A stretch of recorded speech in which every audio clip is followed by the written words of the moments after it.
Hello and welcome again. Today we're talking about buildings collapse everywhere in Nigeria, especially in Lagos. We've been seeing videos, we've been hearing news about buildings collapsing or buildings getting demolished. I'm going to be discussing survey-related reasons why this is happening. Now, first and foremost, it is important to note that before anything is carried out on land, anything that has to do with development, there has to be a proper survey carried out, whatever kind of survey is needed. Not just getting your survey papers or your survey plan, boundary survey. No, there are so many other kinds of surveys that can be carried out on land to make sure that it is suitable for whatever purpose you want to use it for.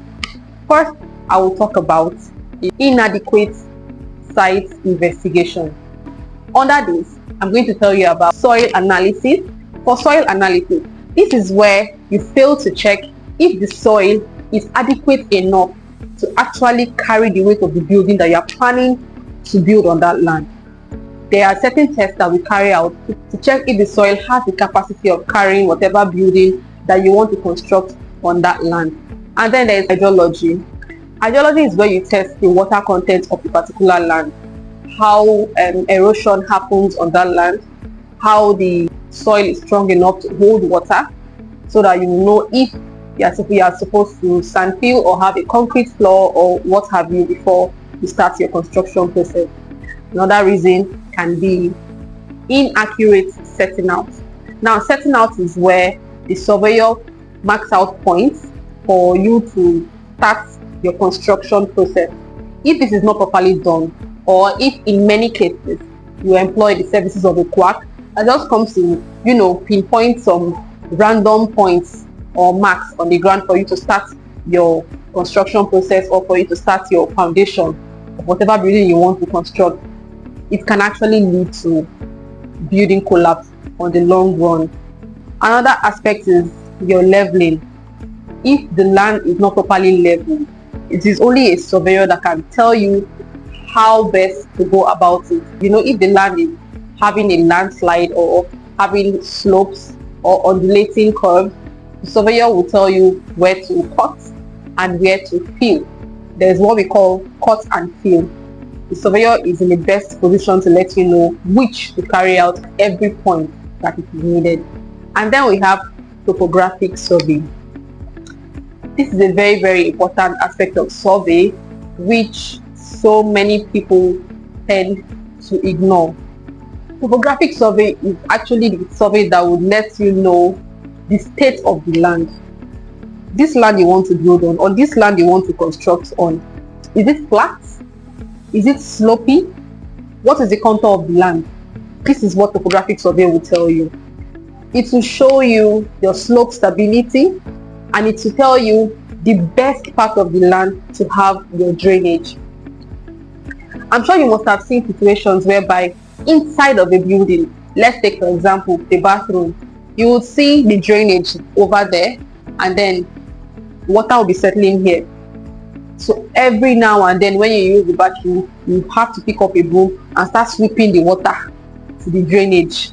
That is when you don't carry out topographic survey. But let's take for example outside the compound, your gutter digger, the people that you normally employ to come and do gutter for you, they will just come and tell you what you need, and they will build and they will dig your gutter, and then you find out that the water keeps settling behind your house, and then your gutter has been dug in front of your house.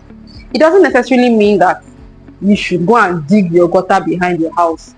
What it is telling us is that you should actually carry out processes that would ensure that the water slides to the front of the house where your gutter has been dug. If you don't carry out topographic survey, you will not know this particular issue, and it can actually lead to the building collapsing on the long run. Then there's also boundary disputes.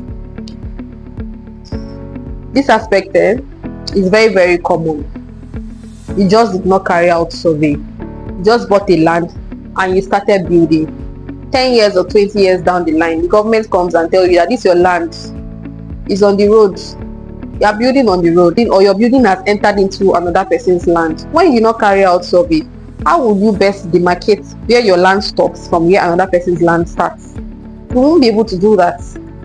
Then in the aspect of right of way issues, you need to give right of way to roads, to pathways, or whatever it is that you should give right of way to. You see some people getting their fences or parts of their buildings demolished because it is on the road. How will you know that that place is road? But because by the time you bought the land, everywhere was bush, right?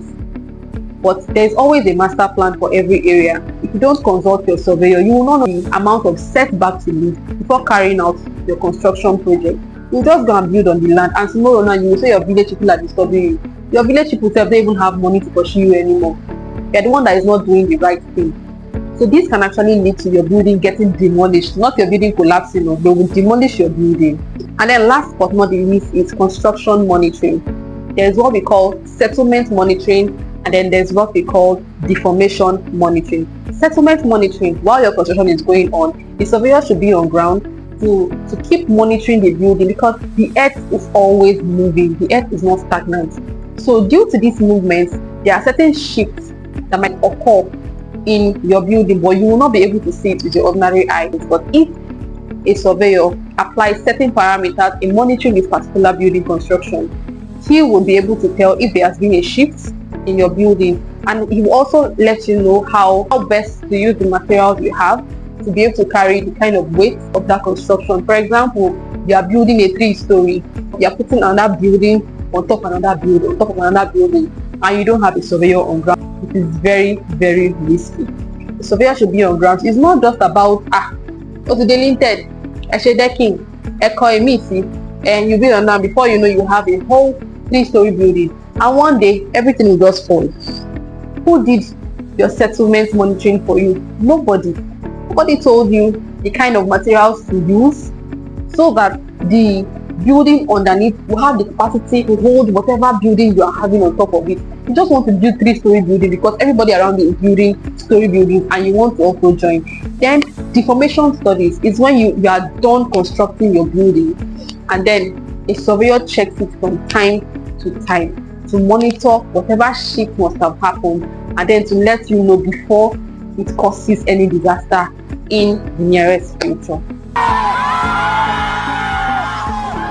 There are so many factors that can lead to a building collapsing or a building getting demolished. These are just the survey related issues that you can have when there is a building collapse or there is a demolition going on. Thank you very much for joining me once again. Until next time, Traverse with me.